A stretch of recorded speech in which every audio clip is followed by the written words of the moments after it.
What's going on YouTube? Thanks for tuning into the channel. Welcome to Oh So Simplified, where I give you that simplified education that you need and that you deserve. So let's jump into this. This is just something I believe that, money isn't everything, but it's a lot of things.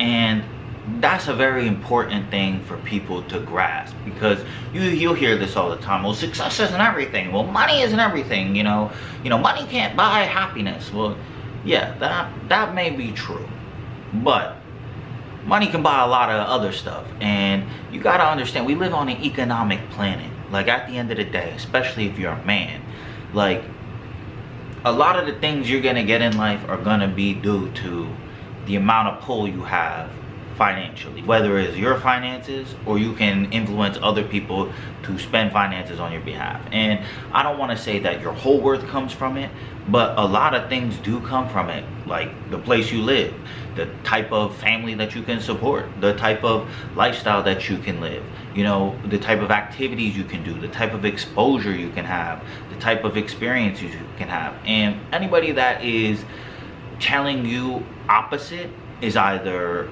very confused or not your friend. Like, that's just plain and simple what it is. Either they don't want the best for you, or they just really don't have a great grasp on what's happening. Because we live on an economic planet, and I've mentioned this twice, that I use the word planet and not country.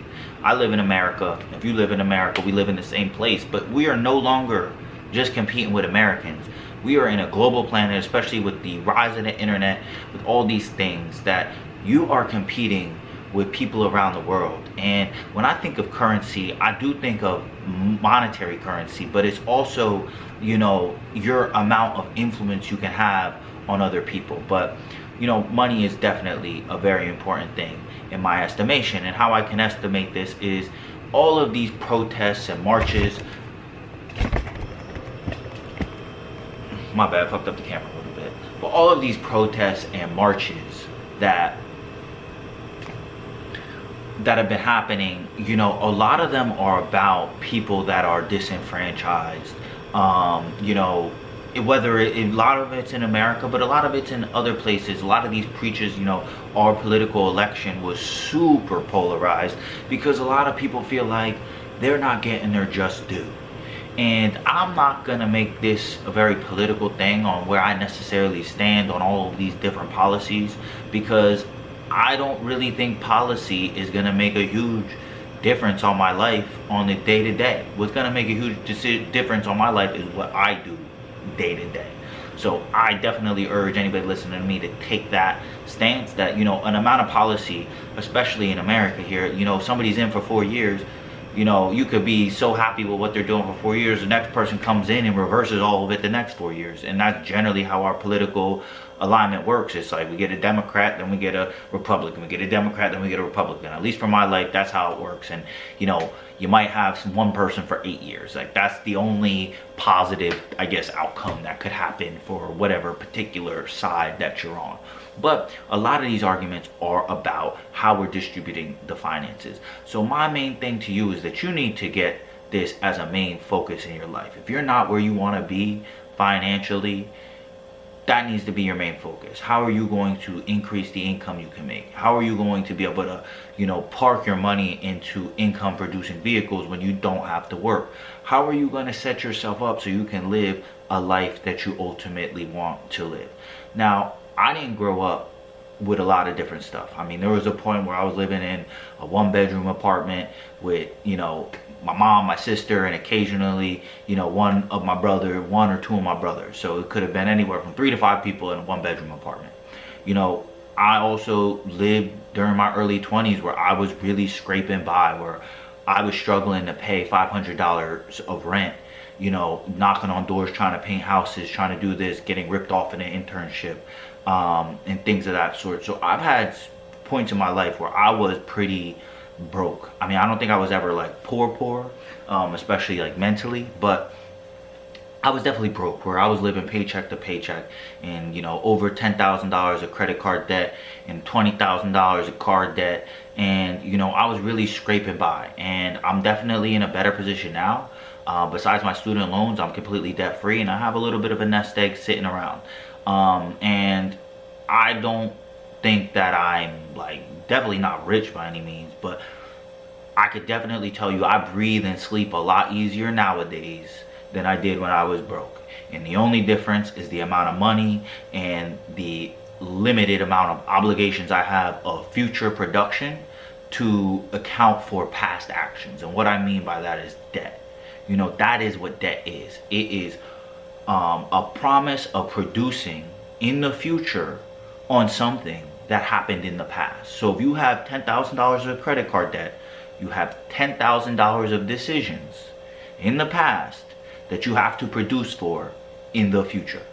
And when you look at it like that, you can see how that can add stress to you. You can see how, you know, time is not your friend when you don't have money. You have too much month and not enough money to go with it. That is not a good thing. People say life is short, but life could be hella long if you don't have the money, if you don't have the retirement. You know, what if you're 65 and don't have the money? 70 years old, you don't have the money, you can't work. Life could be very long. What if you live another 20 years?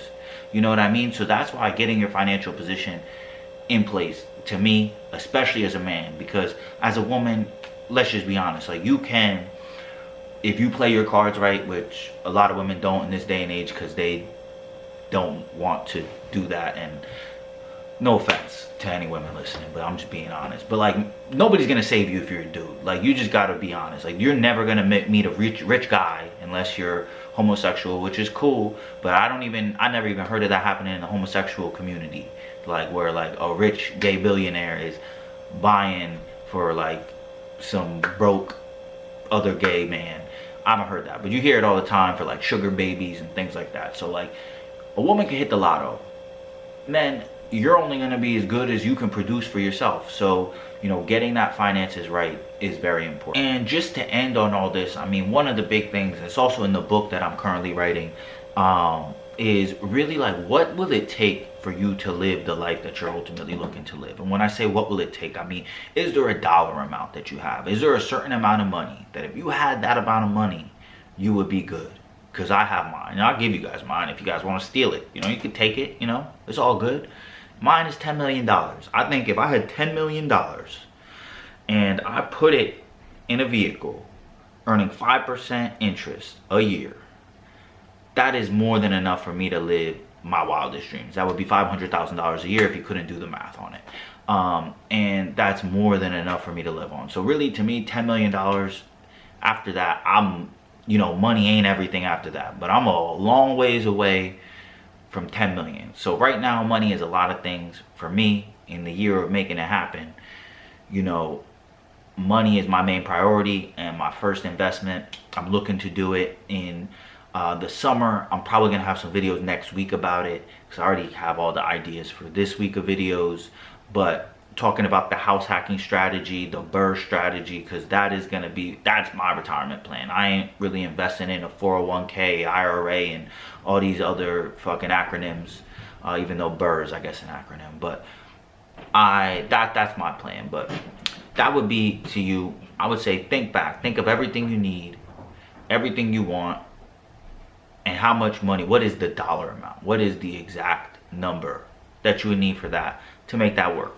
And when you have that number, that's what you just need to work towards financially and build a plan to get there. And hopefully you can kind of get there early in your life. And honestly, if you want to take some advice from me, starting a business is really the main way, besides becoming an entrepreneur, which Patrick Bet-David wrote a great chapter on that in his book, Your 5 Next Moves. But I'm digressing from the topic of this.